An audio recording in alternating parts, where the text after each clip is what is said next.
Can you lead the prayer, Ma'am? Okay, Father. Let's pray. Our most gracious and kind, loving Heavenly Father, Lord, we are so thankful and grateful for this beautiful Sunday morning that you've given to us.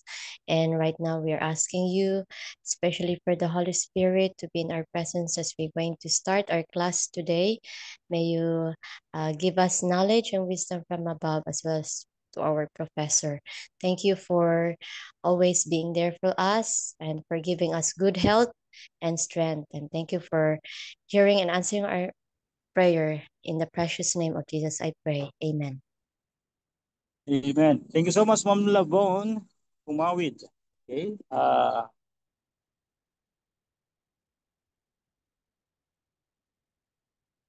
Let's start our lesson. Let's go to module number 1. Last meeting, we discussed our coverage for this subject, Advanced Hermeneutics and Biblical Interpretation. Ito sa ating ABTD 701. Okay, our module overview. This module delves into the complexities of biblical interpretation at an advanced level, moving beyond introductory hermeneutical principles. It explores a range of sophisticated approaches to understanding scripture, including reader response theory, canonical criticism, and socio-rhetorical interpretation.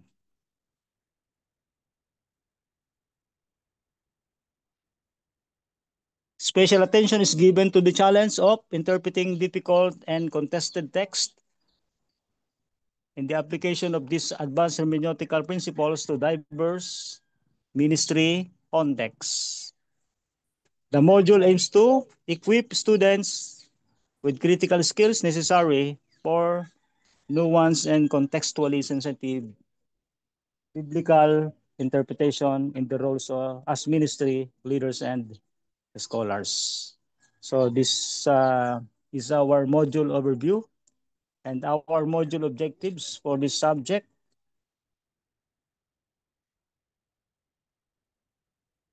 Upon successful completion of this module, students will be able to, number 1, critically evaluate a variety of historical and contemporary hermeneutical approaches. Okay, so we can develop critical analysis, or we will be able to critically evaluate different approaches, hermeneutical approaches in the subject, analyze the strength and weaknesses of reader response theory, canonical criticism, and socio-rhetorical interpretation. Number 3, articulate the significance of genre, literary context, and historical background in the interpretation of biblical texts. So we must consider the genre, different themes of the Bible, the literary context, and also the historical background, so that we can develop the proper interpretation of biblical texts. Next, demonstrate advanced skills in interpreting difficult and contested biblical passages. Apply advanced hermeneutical principles to specific ministry contexts such as preaching, teaching, and counseling. So, ito yung application niya. And then,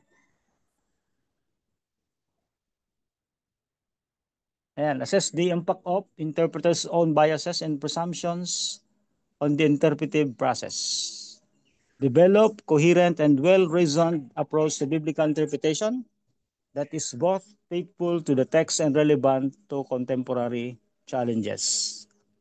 Engage in constructive dialogue and debate regarding different interpretations of Scripture. Identify the ethical implications of biblical interpretations for ministry practice. And the last one, evaluate the role of the Holy Spirit in the interpretive process. So although very relevant, uh, ang different approaches and principles in interpreting the Bible passages, but don't forget that our most need, ito talaga yung pinakang ultimate need natin, how to understand the passages of the Bible is the guidance of the Holy Spirit. That's the reason why in this module, the scholar included and suggested that it is very important to evaluate the role of the Holy Spirit in the interpretive process. So, para makarating tayo dun sa tamang interpretation, aside from different approaches and principles, we need the guidance and power of the Holy Spirit. Okay? Next, introduction for this module number 1. This section will provide a foundational overview of the importance of hermeneutics in Christian theology and ministry. It will briefly trace the historical development of biblical interpretation, highlighting key figures and movements that have shaped contemporary approaches.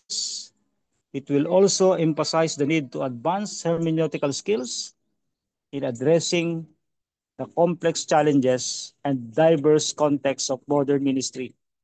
The introduction will set the stage for the more in-depth exploration of specific hermeneutical theories in their application in the subsequent learning content. Okay, this subject is very important in our modern age because we have a lot of challenges.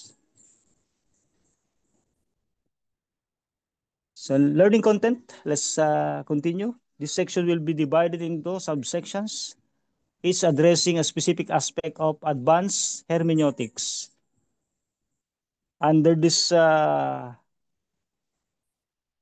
section, we have historical and contemporary hermeneutical approaches. Ito yung ginagamit ng Adventist theology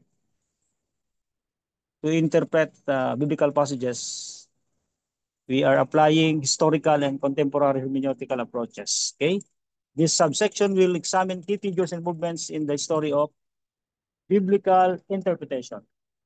Example, the Reformation, the Enlightenment, and also the post-structuralism, and provide a critical overview of contemporary hermeneutical theories. Example of this, narrative criticism, liberation theology, and feminist hermeneutics. Okay. The next one, reader response theory, canonical criticism, and socio-rhetorical interpretation. This subsection will provide in-depth explanations of these three specific hermeneutical approaches. Number 1, reader response theory. Explore how the reader's experience and perspective shape the meaning of the text. Discuss different models of reader response criticism. In this part, the reader, the experience of the reader,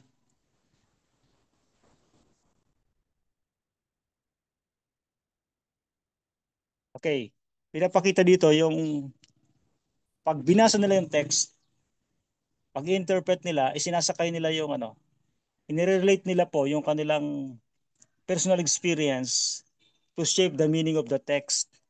Para mababasa ng isang talata, ng isang Bible passage, and then i-connect nila yung kanilang personal experience para ma-interpret nila yung text. Ito yung reader response theory. Discuss different models of reader response criticism. Later on, we will discuss the different models of the reader response criticism. So meron ditong mga misleading interpretation because of the sometimes nag-divert talaga yung true meaning ng text because dinadala nila dun sa kanilang personal experience. Kung minsan, yung intent ng writer, ng Bible writer, hindi talaga yung meaning niya ang na-explain dahil na-connect dun sa kanyang personal experience. Kung minsan, unrelated. Okay? So next, canonical criticism. Examine the significance of the biblical canon as a whole for interpreting individual text. Discuss the contributions of scholars like Breitbart Childs. So ito yung canonical criticism. So in biblical interpretation, we have what we call canonical criticism. Okay, the validity of the passage or the book uh, being quoted. Okay, next, socio-rhetorical interpretation. Analyze the social rhetorical dimensions of biblical text, including their persuasive strategies and cultural context. So we have to consider the persuasive strategies and cultural context in using socio-rhetorical interpretation. So in interpreting the Bible passages, we have so many things to consider so that we can arrive in a proper interpretation or understanding. Next, the role of genre, literary context, and historical background. This subsection will emphasize the importance of understanding the literary genre of a biblical text. For example, poetry, prophecy, or epistle. Ito po yung mga tinatawag natin na mga biblical genre. Okay? Ito ba ay prophecy, poetry, or epistle? Yung passage na binasa natin. So kung ating passage na binabasa ay from the prophetical book of the Bible, for example, the book of Daniel and Revelation, we have to consider the interpretations, or we have to consider the principles how to interpret prophecy. Okay, we have at least three. Okay, next, interpreting difficult and contested biblical texts. This subsection will provide strategies for approaching challenging passages such as those involving violence, ethical dilemmas, or seemingly contradictory statements. It will explore different approaches to resolving interpretive difficulties. So that's for the interpretation of difficult contested biblical texts. And number three, applying advanced hermeneutical principles to ministry contexts. This subsection will focus on the practical application of hermeneutical principles in various ministry settings. Examples will be provided for preaching, teaching, pastoral care, and discipleship. That's for the application of advanced hermeneutical principles to our ministry context. Okay? Let's proceed to the discussion question. Okay, sharing time. These questions are designed to stimulate critical thinking and encourage interaction among students or scholars. Okay, question number one. Let's prepare to share our insight about this subject or this particular topic or question. How do our own cultural context and personal experience shape our interpretation of Scripture? Uh, let's provide a specific example. In Tagalog or vernacular language, paano ang ating kontekstong cultural o yung ating mga cultural context at yung ating personal na mga karanasan ay humuhubog ng ating pagpapaliwanag ng banal na kasulatan. Can you give us an example? How do our own cultural context and personal experience shape our interpretation of Scripture?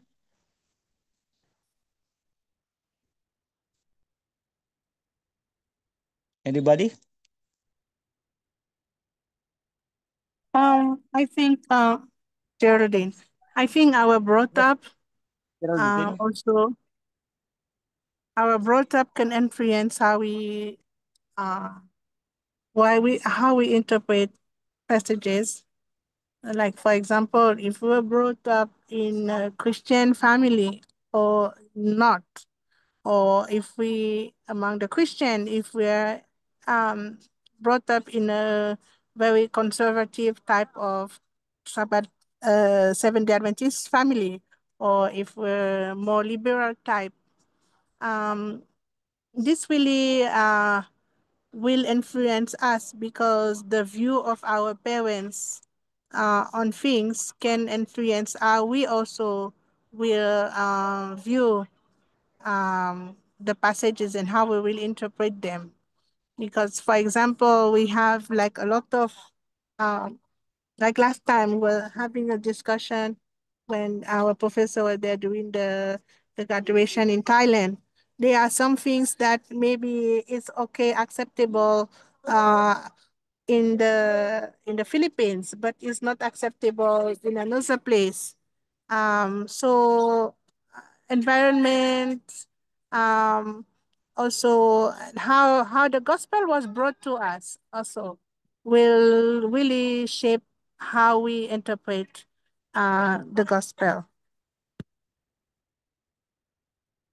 Okay. Thank you so much, Ma'am Geraldine, for sharing your insight about this question. How do our cultural context and personal experience shape our interpretation of Scripture?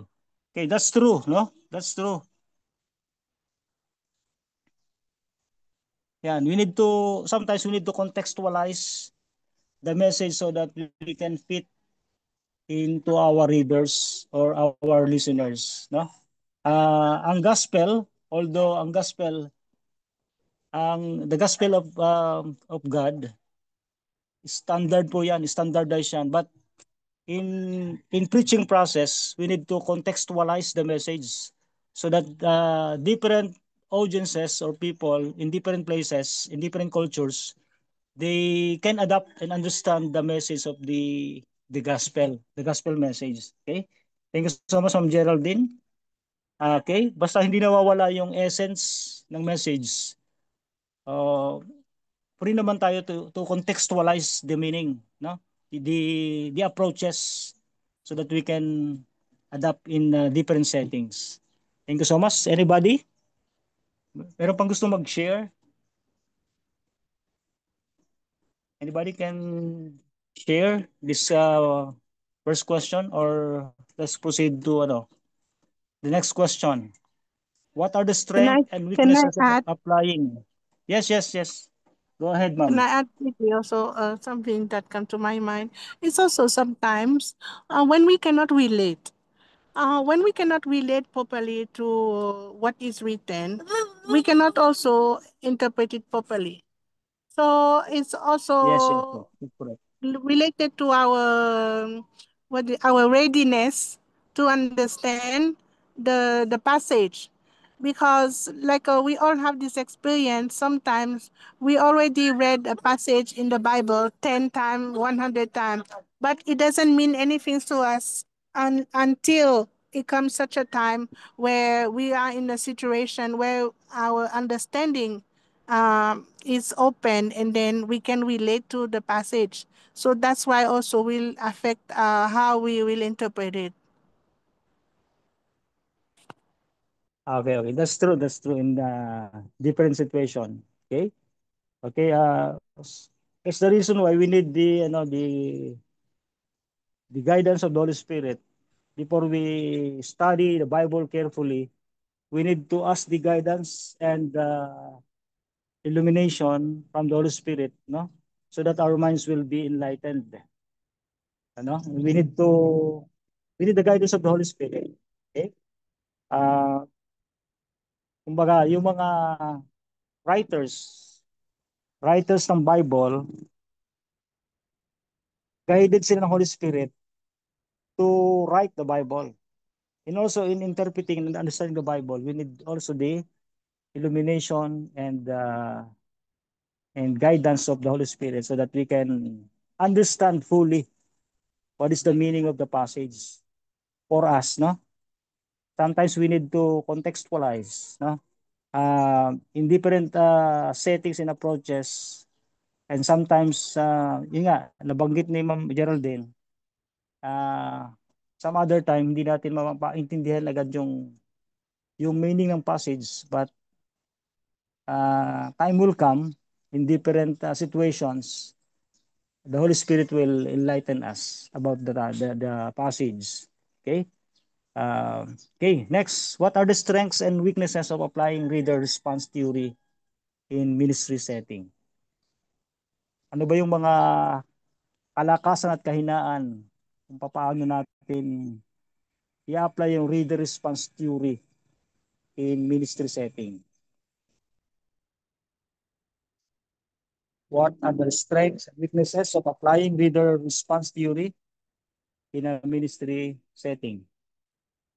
Okay, skip muna siguro natin to, no? Kasi hindi pa natin discuss talaga yung detailed po nito, no? Parang introduction pa lang itong sa module natin.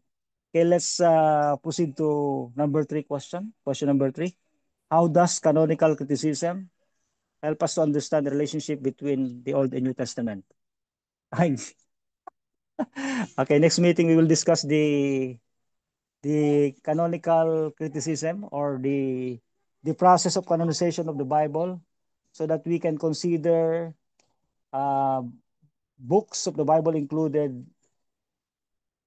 kung ito ba ay canonical or non-canonical, no? We have in Protestant Bible we have 66 books, but in other denominations like the Roman Catholic Church, they included another books, no? Additional books for their Bible. That's the reason why their Bible 72 books, total of 72 books ba? Yung Catholic Bible. So meron dyan tinatawag na mga uncanonical writings na they included uncanonical writings or in other term apocryphal writings, meaning mga uncanonical writings according to Hebrew and some Protestant scholars. The 66 books are canonical, but the additional books of the Catholic Church are uncanonical. Meaning to say, hindi pumasa sa, pag sinabi natin canonization, ito yung rule or measurement or standard to consider uh, biblical writings o yung mga sacred writings as inspired by the Holy Spirit. Okay? So sa atin, as Adventist, we consider yung 66 books as canonical books. No? Canonical books. Meaning to say, they passed the measurement or the standard to consider as inspired by the Holy Spirit writings or sacred writings. Okay? So how does canonical criticism help us to understand the relationship between the Old and New Testament? Yun yung question. So anyway, yung assignment na natin to para okay.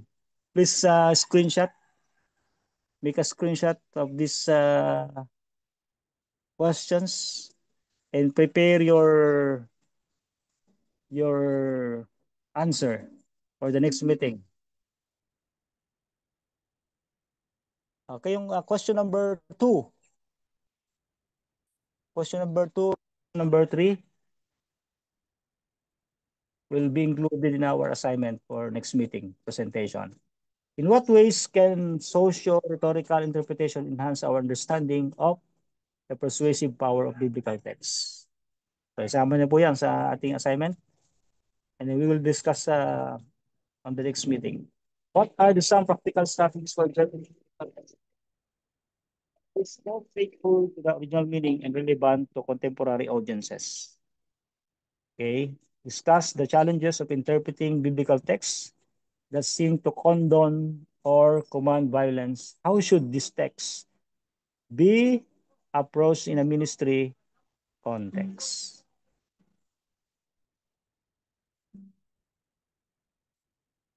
Next question, how can a minister balance the need for contextualization with the importance of maintaining the integrity of biblical messages or message? Next question, what role should tradition play in the interpretation of scripture?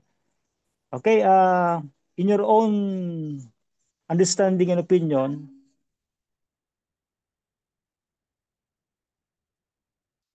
what role should a tradition play in interpretation of the scripture? Ang role na ginagampanan ng tradisyon sa pagpapaliwanag natin ng banal na kasulatan? Okay? What role should tradition play in the interpretation of scripture? Meron bang role ang tradition sa Cannot pag-interpret see ng the scripture? question. Yes, Hello, yes, Doc yes. Arnett. Cannot see the Yes. question.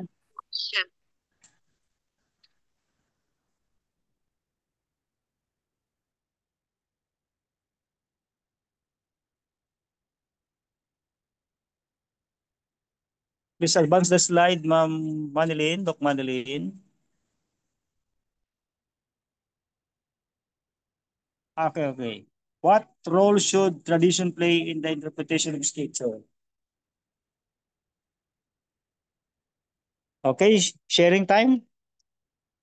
What role should tradition play in the interpretation of scripture?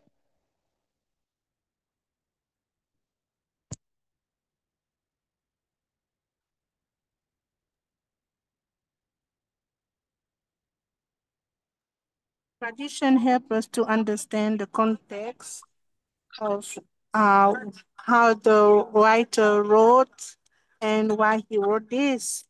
What some statement that was written is based on tradition, and but is it we have to see if it's just for the time being, or it was just like for as a principle that we should observe.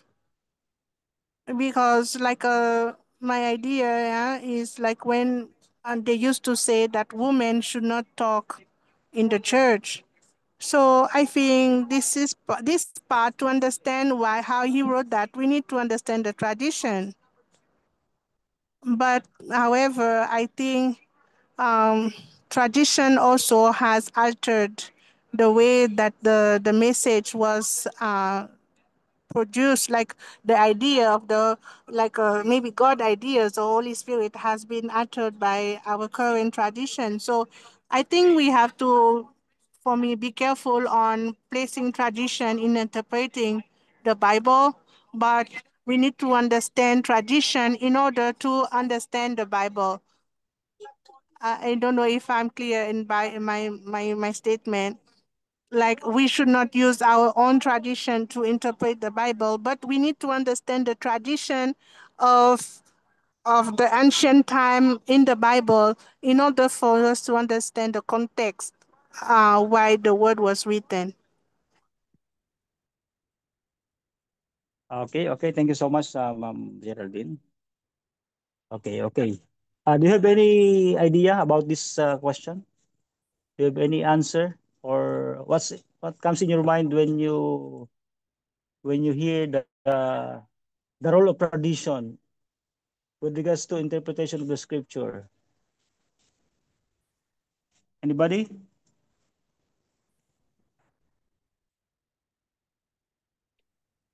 Doc Arnell. Morning. Yes, go ahead, Doc Rolly.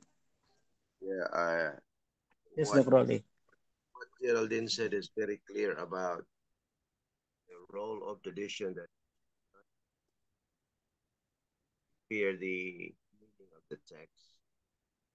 Actually, yes. In pure exegesis, to listen to intent of the biblical writers, author. Author is the Holy Spirit. The biblical writer is just writing the message of God. That sometimes biblical writer has its own intent in writing it, unless, like in the book of Revelation, Jesus has his own intention. His words are in there. The role of tradition can give us the meaning, the relevance of that meaning to our time, because whether we like it or not, we are affected by our own meaning today. But then that meaning gives us relevance should not be imposed on the meaning of the text. So we understand it that this is what it means today. Yes. The time we call it meant means. That's the scholars use this term. Meant, like what did it mean before? And then we are trying to make it relevant today. We theologize it. We get the message from the intended meaning based on the context of the text. That's the exegesis. Then we transfer that meaning today, extracting the principle. We call it theology or through theology. And then there we see that tradition has its own role, but then it has its limit. That tradition should not be the authority over what the meaning of the scripture. There's a word there that Geraldine used, and I think that one is even clearer. So we get the idea that tradition gives us the context where we can understand the text. But then when we understand the text already and we see the relevance, we set aside our meaning, tradition, and then listen to what the text says, exactly as it is intended by the author. You see, there is a bridge between the meaning, intended meaning before, and our meaning today. And when we truly understand the meaning before, and then that is the meant of the message, the intended meaning of the message, then when we can theologize it today and apply it in our preaching and our practice today. But it should only be secondary or tertiary after we extract the meaning from the text. There are other ways that tradition can help us. For example, the Catholic, they preserve these apostolic teachings. They preserve other ways like worship. But sometimes this one, they capitalize more on, or they give emphasis more on tradition to preserve their own teachings. Well, it may help to some degree, like we're going to interpret in the Seventh Adventist Church. We actually are so much traditional in our teachings, but we just don't verbalize it. In many ways, we are very traditional. In other ways, what I mean by traditional, we follow traditions unknowingly that we have been actually like influenced by tradition. Many ways, in many ways, we try to criticize other denominations that they are traditional. As you said, they follow their own tradition, like the Catholic Church. But in many ways, also, we are also, I should say, traditional. And I don't know if the word traditional may represent the word following tradition over scripture. And many times, we even claim that we are sola scriptura, meaning this is what the text says. We are going to follow the authority of the scripture above anybody, above anything else. But then in practice, there's a default thinking in us that we impose the tradition that we have. And anything or anybody who is not according to that tradition is criticized, even if that somebody is exactly following the authority or the message of the scripture.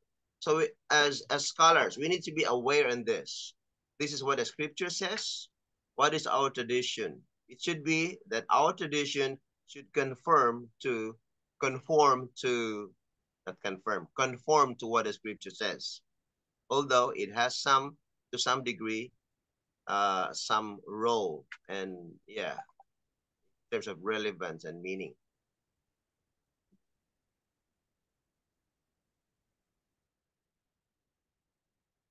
Okay, thank you so much, Doc Rolly, for a very clear and nice answer, and for sharing your insight about the topic, the role of tradition in the interpretation of scripture. Okay, next. Let's discuss about how does the interpretation of scripture inform ethical, how does interpretation of scripture inform ethical decision making in ministry? Okay.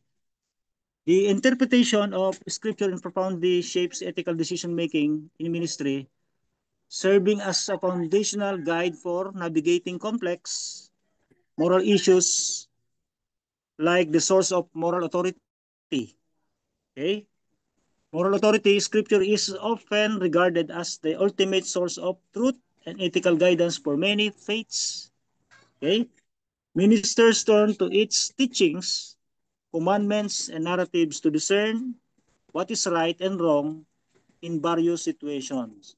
So, ito po yung number one, source of moral authority. If we need to correct the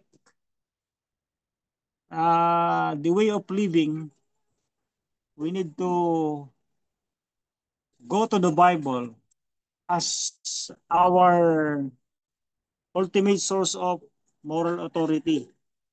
Para sabihin natin ang isang bagay ay mali, ang isang ginagawa ay mali, ang authority natin ay ang Biblia. Okay? Ang Biblia. So ministers turn to its teachings, commandments, and narratives to discern what is right and wrong in various situations. So yun yung number one, no? In interpreting the scripture profoundly, we need to go to the Bible as our source of moral authority. So number two, establishing principles and values. Scripture text contains core ethical principles such as love, justice, compassion, honesty, and humility. These principles provide a framework for evaluating actions and making choices that align with the values of their faith. So number three, providing concrete examples. The Bible and other religious texts offer numerous stories and examples of individuals and communities facing ethical dilemmas. Ministers can draw ethical dilemmas. Ministers can from draw lessons from these narratives, observing the consequences of different actions and gleaning insights into virtuous behavior. So meaning to say, to interpret a scripture from ethical decision making in ministry, uh, ministers or scholars, they quote or they relate passages from the Bible, and then they contextualize according to their needs, according to the situation, present situation. So number four, offering specific while not modern ethical challenge exactly or implicitly addressed in scripture, many texts offer specific guidance or issues such as relationship, social justice, stewardship, and integrity. Ministers interpret these passages to apply their wisdom to contemporary context. That is the number four, offering specific guidance. Okay? And five, shaping character and virtue. Consistent engagement with scripture is believed to shape the character of ministers, fostering virtues that inform their ethical decision making. By internalizing scriptural teachings, ministers aim to embody the ethical standards they uphold. And number six, promoting discernment and wisdom. Scripture encourages seeking wisdom and discernment in making decisions. Ministers often engage in prayerful study of Scripture, seeking the Holy Spirit's guidance to understand and apply its teachings ethically. Okay. And number 7, fostering community and counsel. The interpretation of scripture often occurs within a community of faith. Ministers may consult with fellow leaders, mentors, and trusted members to gain different perspectives on scriptural passages and their ethical implications. So ito na yung parang networking in ministry. Sometimes if the reader or the scholar confused in one passage, they consult to other scholar or other minister or worker kung ano yung perspective nila o yung kanilang understanding about the passage or Bible text, no? Okay? So parang networking. Networking, So nangyayari po 'yan. And then challenges and considerations. Number 1, interpretation. Different interpretations of scripture can lead to varying ethical conclusions. Ministers must employ sound hermeneutical principles, consider historical context, literary genre, and the overarching message of Scripture. So, those are the challenges and consideration. Number 1 is interpretation. Number 2, application. Applying ancient texts to modern complex issues requires careful discernment and contextualization. So ministers need wisdom to bridge the gap between scriptural principles and contemporary challenges. Okay? I will repeat the second part of this application. Ministers need wisdom to bridge the gap between scriptural principles and contemporary challenges. So may biblical passage, how to contextualize and relate to our contemporary challenges. Number 3, cultural relevance. Ethical norms can evolve across cultures and time. So yung culture ngayon natin, iba rin yung culture ng mga during ancient times. So that's very different, no?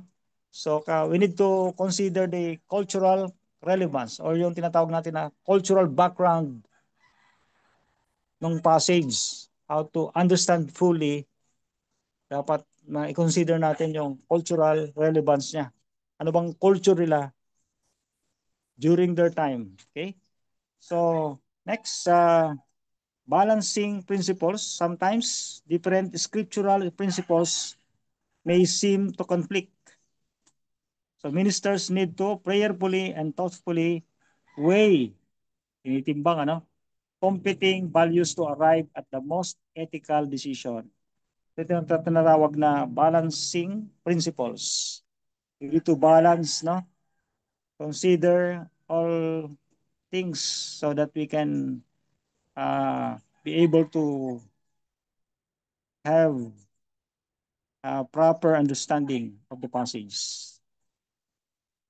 So in conclusion, in this part, the interpretation of scripture plays a vital role in shaping ethical decision-making in ministry by providing a moral compass, foundational principles, practical examples, and guidance for navigating complex situations. While challenges in interpretation and application exist, Scripture remains a central and authoritative resource for ministers or scholars seeking to lead ethically and guide them communities in accordance with their faith's teachings. So that's very clear, no? While challenges in interpretation and application exist, Scripture remains a central authoritative resource for ministers. So take note of that, no? Scripture is our ultimate authority in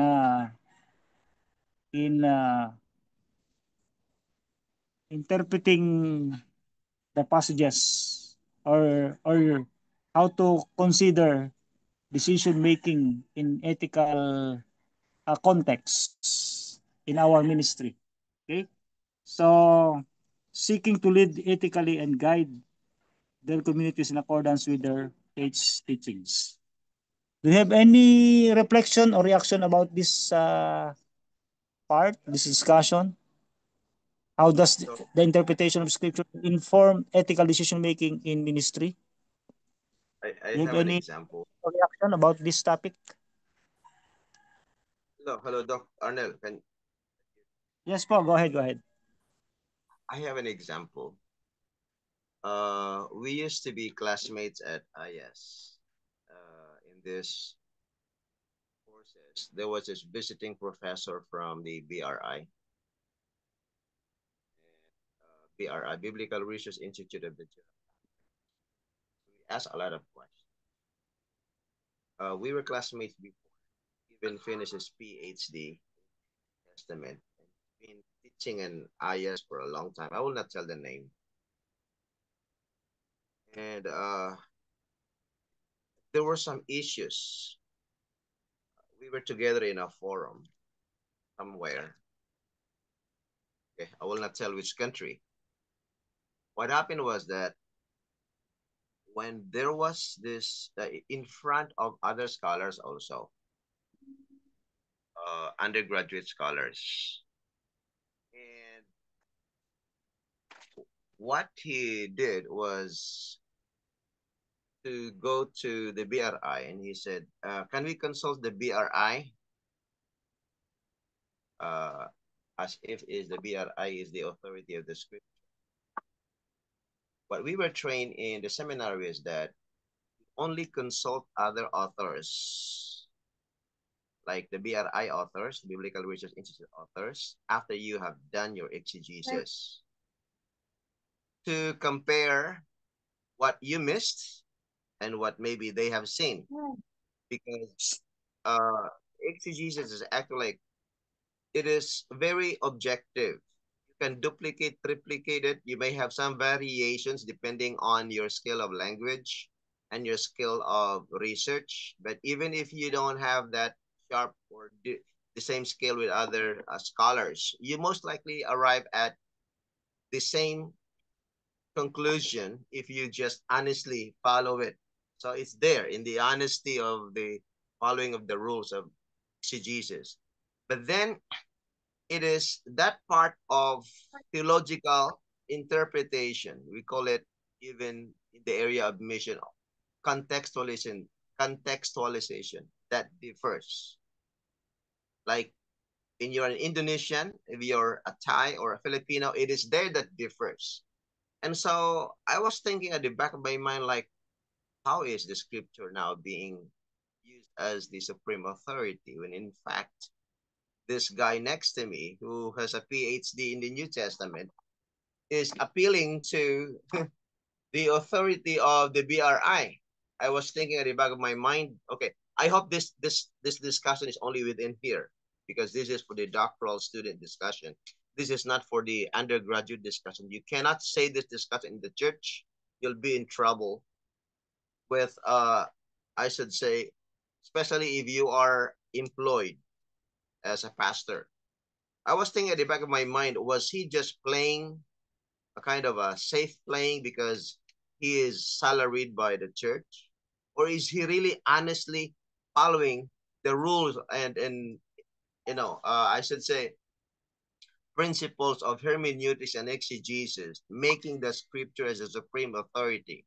And so I was there being solid, and then I said, yeah, we consult the BRI and it's by church our protocol, we should do that way. But then the BRI, I'm not against BRI. I always consult BRI, should not supersede what the authority of the scripture is. We should listen again to what the scripture says. Anybody can duplicate, triplicate any study. As long as we follow it honestly, we will arrive at the same conclusion. We may have several perspectives, like this house can be seen from the bird's eye view. You will see there the top roof, and it will be seen from worm's eye view. You can see there underground or man's eye view. But then it's the same image. It's the same object. It can be just in, I should say, described in other ways. It's the same with the biblical, yeah, with the biblical message. And we might say that scholars, even in the biblical studies, differ in their perspective. only from that perspective in terms of description, but the message is just the same, practically the same. It is in the area of theology and and contextualization that differs. And I hope that we really are, I should say, even from starting today as a church, and we can honestly say it here. And although we did it many times in the classroom before, I hope that we will really stick to what the scripture says, to the principle, to what it says. And many times we ask, what happens if your research in the scripture is, I should say, somewhat maybe it's not 100% in agreement with the tradition of the church. And there was this, like, we were just kind of laughing in the classroom and said, oh, those who are employed will be in trouble. And those who are not, it's okay. Something like that. But actually, in reality and in practice, you will be in trouble. You see, there is not kind of a freedom of research unless it will be shown there in your thesis defense. In the areas of pure biblical studies, we should have freedom in terms of research. And it is only I think, I'm not sure if other countries, it's in, in the universities of North America that once you achieve the level of tenure professor, nobody can fire you in your research, whether it is divergent or not, or groundbreaking or not, because you are really proven there already as a scholar, following the doing your profession, following what is required of you, and you have been proven in your research that you're a credible scholar. That is the one. But we cannot exactly do that when you are in the Seventh-day Adventist seminary. Cannot, because you will be bound by the policies of the church. And then there's a question there. What will you jeopardize? Will you compromise the principles of the scripture because of the policy? Well, that is an individual decision. Yeah, you see how tradition can, even policy can, you know, uh, change or influence our, following the authority of the scripture. It is in there that we are careful. Personally, I have my own take. I would rather be not employed by the Seventh-day Adventist Church and bound by the policy, so that my interpretation of the scripture will be sola scriptura, exactly following, if it is possible, 100% of what the scripture says, unaffected or uninfluenced by any tradition or policies whatsoever. That makes me feel safe, at peace with my faith with God. It's up to you. It's an individual thing, anyways. Thank you for listening. Thank you so much, Doc Rolly. Very nice experience. Thank you for sharing your experiences with our in our class. Um, Medyo mas ano tayo, mas challenging, challenging talaga ang theology and how to interpret passages of the Bible. So even in our church, sometimes we have different perspective, no? Nagkakaroon minsan ng conflict dahil akala natin nag-iiba na yung ating doktrina, pero talagang kapag mag-dive ka, kung mag-dig deeper ka sa talagang highly theological studies like Doc Rolly's experience, nakita natin talaga yung ang tawag yan, challenging, at saka minsan may mga ma-encounter din tayo mga scholars, akala nila ay nag-iiba na tayo ng interpretation. Pero yung sinabi nga po niya kanina, na kahit may mga different perspectives sa study along the way, pagdating sa conclusion, siya pa rin yung niya. Parang we're just looking one object in different sides, no? Thank you so much, Doc Rolly. Na-enlighten kami doon sa inyong magandang experience, no? Okay? Very challenging po talaga. In remaining almost 30 minutes po, less than 30 minutes, let's proceed and continue our study. I will discuss the last question. How might different theological perspectives affect the way a particular biblical text is interpreted? Okay? The interpretation of Scripture profoundly shapes ethical decision making dun sa atin pong sa ating study po na ginawa. So next, the last question here, how might different theological perspectives affect the way a particular biblical text is interpreted? Okay, we have different theological perspectives like Doc Rollis said a while ago. We have different theological perspectives. It will act as lenses through which individuals and communities approach and understand biblical text.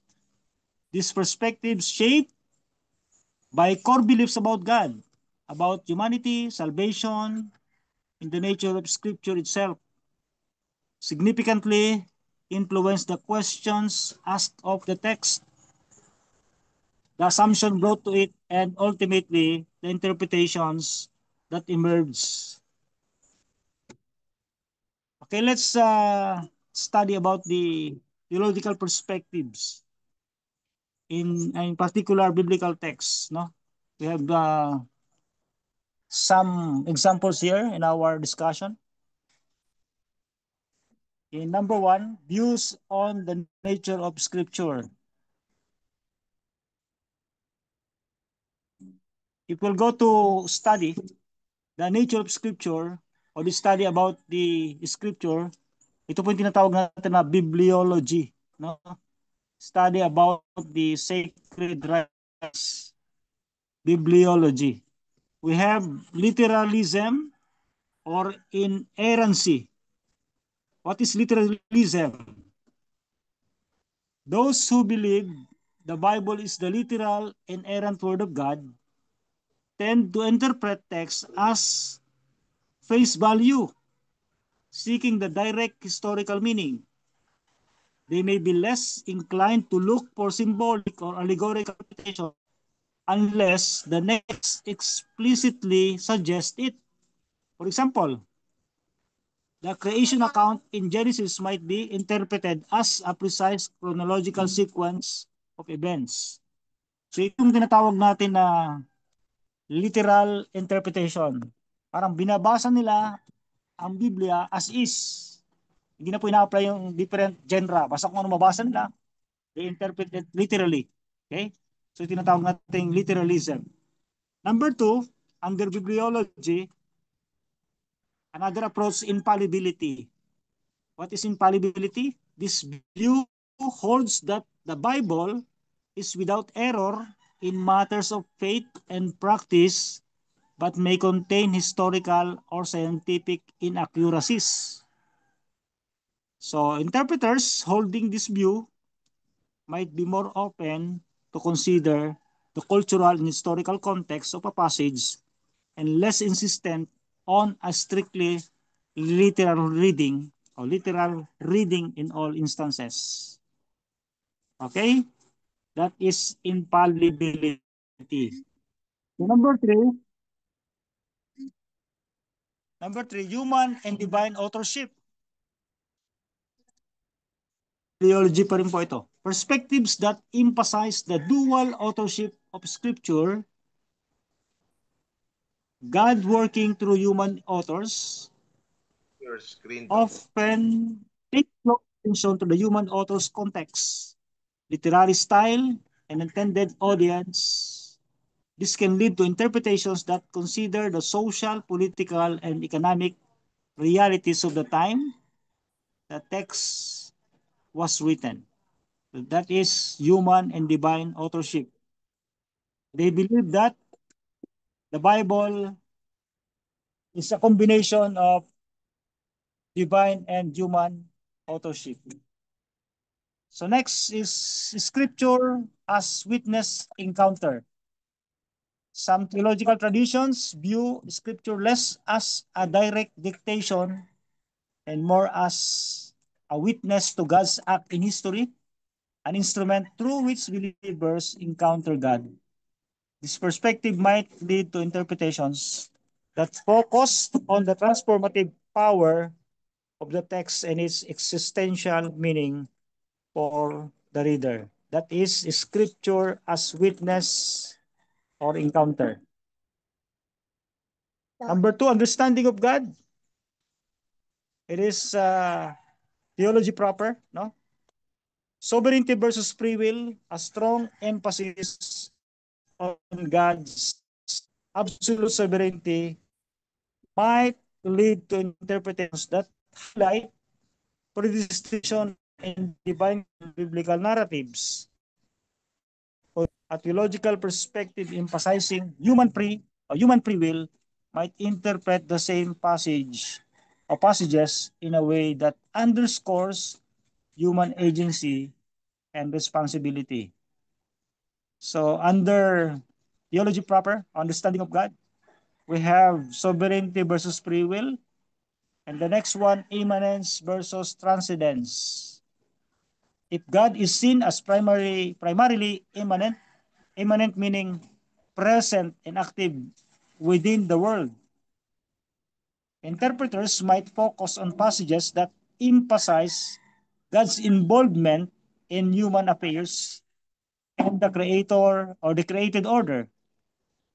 A focus on God's transcendence, transcendence meaning being beyond and distinct from the world.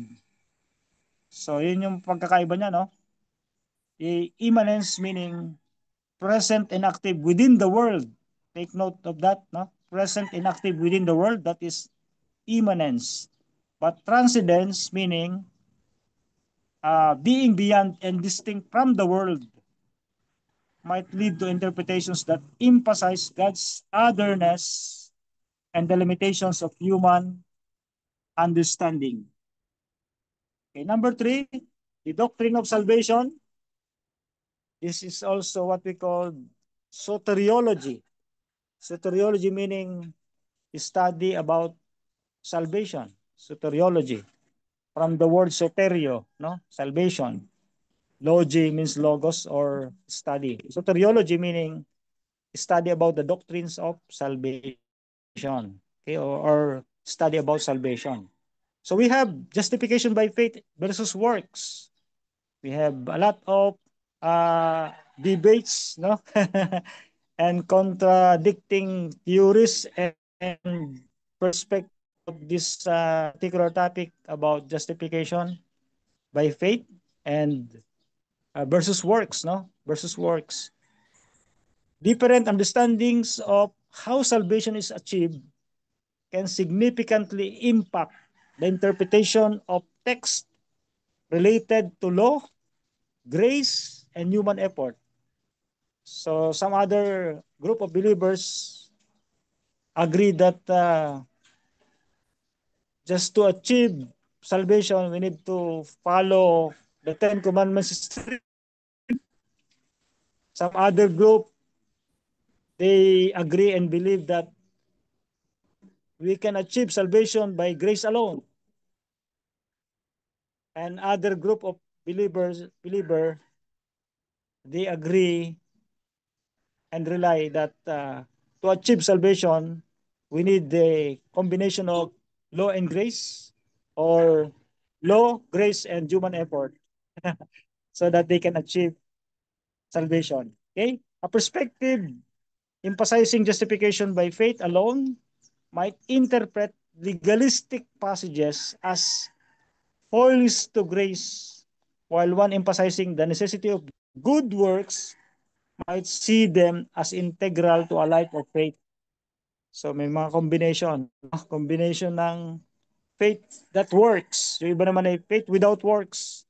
Yung iba naman ay faith and grace alone. Yung tinatawag natin na sola fide, faith alone. Sola gratia, grace alone. No?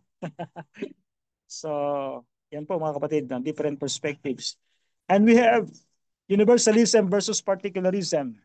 Ito yung tinatawag natin na beliefs about two who will ultimately be saved can shape the interpretation of passages concerning judgment, election, and the scope of God's love. A universalist perspective might find broader implications of salvation in certain texts, while a particularist view might emphasize a more limited scope. So that is universalism and particularism. So let's proceed to number 4, views on the church. Study about church, it is also called ecclesiology. Ecclesia, meaning church, and then logi, logos, or study. Study about church. We have different views, no, with regards to interpretation. Number 1 is emphasize on hierarchy versus egalitarianism. Egalitarianism. Difference on church structure and authority can influence the interpretation of passages related to leadership, spiritual gifts, and the roles of men and women in ministry. That is emphasis on hierarchy versus egalitarianism. Okay? Next, number 2, sacramental theology. Varying understandings of sacraments like baptism and communion can lead to different interpretations of the biblical text that describes or allude to these practices. No? Even in a particular topic about baptism, for example, the community of believers, they have different perspective about baptism. About baptism. Okay? Some other believe in sprinkling or pouring, but biblical-based Christians, they practice immersion, no? Baptizo, from the word baptizo, to immerse in water. Okay? So we have a lot of examples here about the views of the church with regards to sacramental theology. We have the rock, no? For example, the word rock, the rock, ang bato. In Matthew 16:18, we can read the word, the rock, no? The foundation of the church. Catholic theology, with its emphasis on papal authority, traditionally interprets Jesus' statement, "You are Peter, and on this rock I will build my church," as establishing Peter as the first pope and the foundation of the church authority. Protestant theologies, okay. So the Catholic Church believe that Peter was the first pope, no? Was the first pope of the church and the foundational, the foundation of the church authority. Okay, while in other group of believers, like for example the Protestant, in Protestant theologies with different ecclesiological views, often interpret the word rock in Matthew 16:18 as Peter's confession of faith in Christ or of Christ himself. Okay, so we have different perspective about this topic. Okay. Next, predestination in Romans chapter 9. The Calvinistic theological perspectives emphasizing God's sovereignty in salvation interpret this chapter as a clear affirmation of unconditional election, while Arminian perspectives emphasizing human free will interpret the same passages in a way that highlights God's foreknowledge and conditional election based on foreseen fate. So we have different perspectives about this particular topic, about the predestination. Okay, in Romans chapter 9. Next, the creation account in Genesis chapter 1 and 2. A strictly literalist theological perspective might interpret the 6 days as 24-hour periods. Okay? Yung literalist theological perspective, the yung yung word na days sa creation, they interpret as 24-hour cycle or period. Oh, while other perspectives, considering the literary genre and potential symbolic language, might interpret them as longer books or a theological framework rather than a strict chronological account. Like for example, the Jehovah's Witnesses, they interpret 6 days creation as 6,000 years of creation. Okay. With this particular topic, in conclusion, theological perspectives act as frameworks that shape the interpreter's understanding of the biblical text. While these perspectives can provide valuable insights and coherence, it's crucial to be aware of one's own theological biases and to engage with Scripture in a way that is both informed by tradition and open to new understandings based on careful exegesis and the broader context of Scripture. Recognizing the influence of different theological perspectives fosters a more nuanced and charitable engagement with biblical interpretation. So that's all for this last topic for today. We can continue in our next meeting. So how might different theological perspectives affects the way a particular biblical text is interpreted? So yan po yung ating discussion for this morning. We have uh, remaining 10 minutes. You can share your takeaway or Doc, reflection about this topic for today. Doc Rolly, go ahead po. we cannot see your screen for a long I, time uh, already. I will upload the research or the modules later on sa ating pong group chat because very challenging po ang ating ano talaga rito. Ang ating connection. Okay, so yung first module po ay na-project lang ni Doc Manolin, and then yung mga discussion ko I will make a PDF file and send later on. I will send to our group chat dun sa 701 ano po for your reference. For your reference. Okay? Okay, Doc Rolly? Well, thank you. Okay po, welcome po, welcome.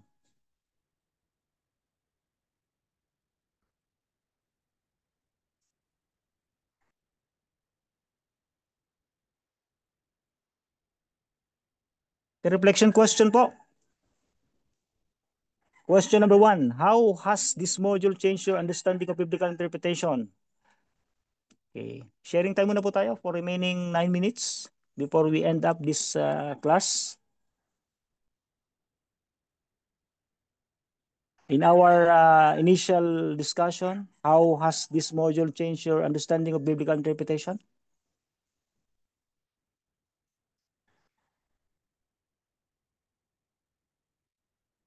Want to share?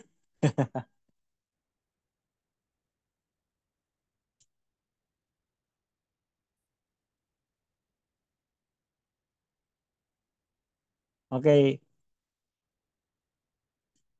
Let's proceed to other question. How can you cultivate a more humble, open-minded approach to biblical interpretation? Habang tayo po, while we are studying biblical interpretation in a deeper context, no? Nakita nyo ba na matalino na tayo sa Bible or nakita natin na marami pa tayong dapat na malaman? Hello, So Doc. itong question na to, sagutin sa ating... Yes, Hello, Doc. sir. Ay, Doc Ray. Doc Ray, go ahead po. Okay, yeah. Just would like to respond to the so-called sola scriptura. Ako din ay sola scriptura. Ang aking mga relatives, marami mga Baptist, sola scriptura din sila. Yung signal is not okay, Doc. Okay. Naririnig ba ako? Ay, sige, Doc. Go ahead po. Okay na po. Okay. Medyo happy lang kanina po. Ako po ay sola scriptura. Aking mga relatives, mga Litran, marami Baptists. Sola scriptura din sila. Pero kumakain sila ng baboy sa kanilang sola scriptura. Ang samba nila sa linggo. Pero sola scriptura sila. Ako, sola scriptura, pero Sabado. Sola scriptura, pero hindi ko makain ng baboy. So, ang tanong ngayon, pagka ikaw ay nag-claim na sola scriptura, tama na ba? Sa aking mababaw na pananaw, I'm sorry, I thought we are discussing in just Tagalog. Ma'am Geraldine is there. Okay, I will repeat my sharing for the sake of Ma'am Francine. Ma'am Francine, are you there? If you are not there, then I will continue speaking Tagalog.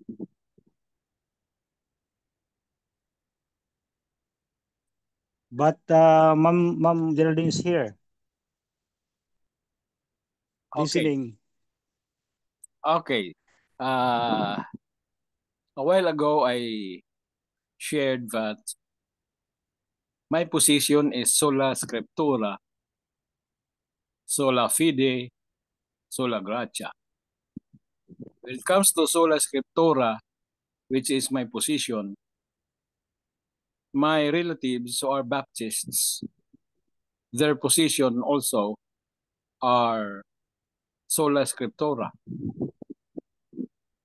But in their position of a sola scriptura, they eat pork. They worship on Sunday. They believe on the immortality of the soul. And yet, they are sola scriptura. Me, who is a sola scriptura, I do not eat pork. I go to church on Saturdays. I don't believe in the immortality of the soul. I am not a dispensationalist. I believe that the millennium will be in heaven, but my relative friends who are also Lutherans, who are Baptists, they believe that the millennium will be on earth. But we are all sola scriptura. Now the question is, to claim to be sola scriptura, is it enough? Is it enough to say that I am a sola scriptura? Is it enough for them to say they are sola scriptura? My position is no. You must be right in your sola scriptura. So we cannot just say I am a sola scriptura. I interpret the Bible by the Bible itself, because no word of God shall be interpreted of private interpretation. The scripture must be interpreted by the scripture. No one can impose his ideas on the scripture, what we call as exegesis, but it should be exegesis. But are all those who claim to be sola scriptura are doing the right exegesis? Even exegetes differ in their ideas of a certain passage. Desmond Ford was also a sola scriptura, but where is he now after the Glacier View conference? Brainsmith was also sola scriptura. That's why he repudiated the writings of Ellen G. White, because he was a sola scriptura. So being a sola scriptura led him not to believe in Ellen G. White because he was a sola scriptura. And to believe in Ellen G. White is no longer a sola scriptura. But for me, I am a sola scriptura, and yet I believe in the writings of Ellen G. White. So that is the question now that we are going to ponder upon.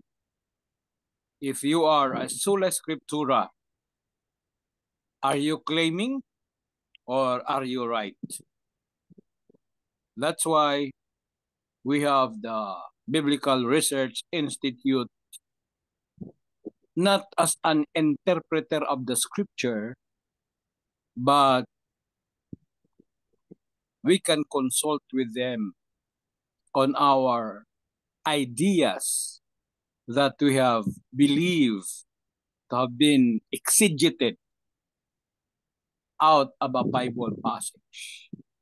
Say, for example, my friend, I'm not just going to give the name, but he was once our professor here at Logos College.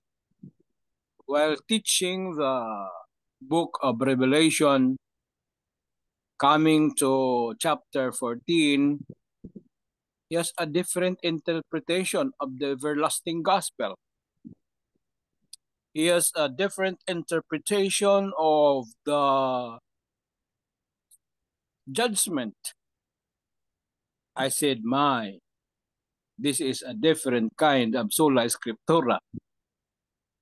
Then I didn't give him a load anymore because he is teaching a different kind of sola scriptura, which contradicts to my belief on sola scriptura, because my belief on a sola scriptura of the judgment is aligned with the belief of the Seventh-day Adventist Church, in harmony with the 27 fundamental doctrines, and also with the thoughts and discussions of the BIR people. Not BIR, but BRI. So guys, my message is simple. Yes, it is right to interpret the Bible by the Bible itself. But we may also apply the so-called in the counsel of the wise, there is wisdom. Something like that. So when we think we differ in our interpretation with that of other theologians, it's just okay. It's just okay as long as it does not contradict with our 27 fundamental beliefs. If it clashes with the ideas of Bible scholars, whose ideas also are not official statements of our church as approved in the General Conference session, it's okay to clash with them. But if our ideas already contradict with the 27 fundamental beliefs of the Seventh-day Adventist Church, although it is not a creed,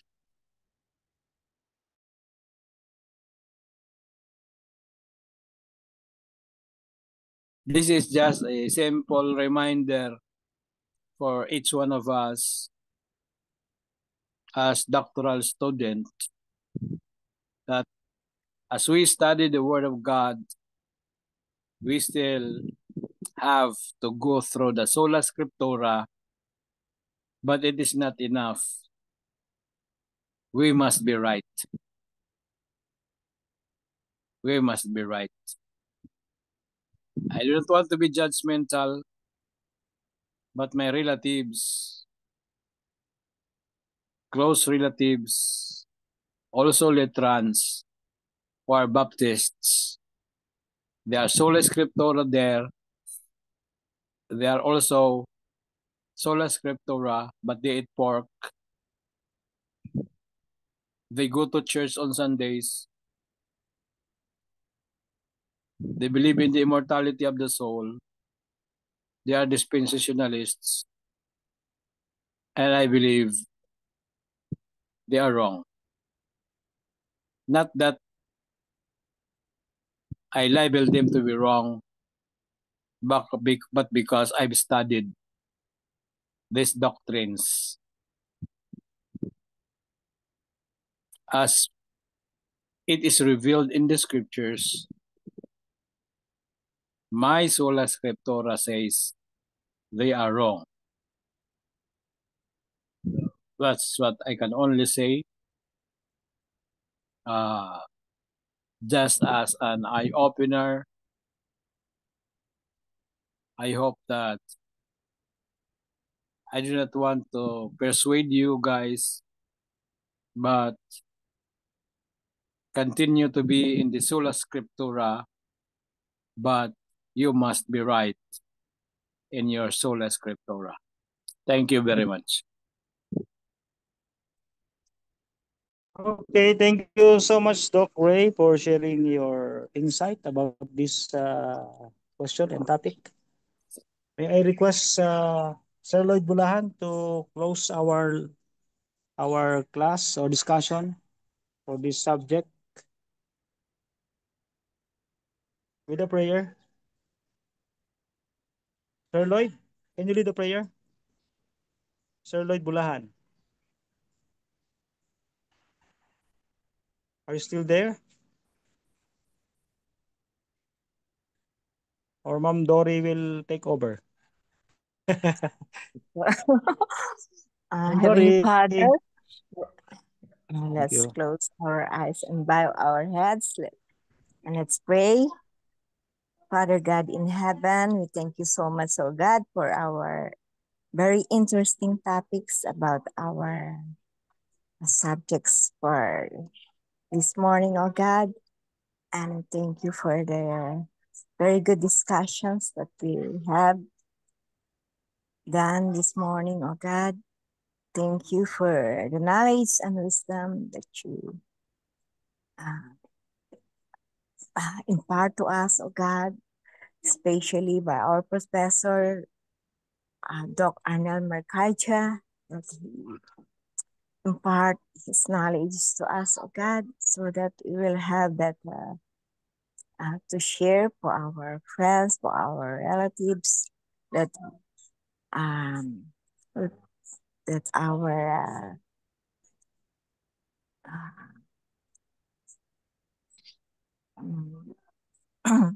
our doctrine is really true, the sola scriptura, and we can share to them the gospel freely without hesitation, oh God. We thank you so much, oh God, for guiding us with your Holy Spirit, oh God, and bless us always. In the name of Jesus, amen. Amen. Thank you so much, Ma'am Dory Bernardo. Thank you for sharing. Thank you for attending this class. I will send some materials later on sa ating pong group chat. Thank you, Doc Manilin, for projecting our lesson this morning. Doc Rolly, thank you, Ma'am Geraldine, and to all attendees for this class. God bless. Let's give our time for the next Thank you, Doc. professor.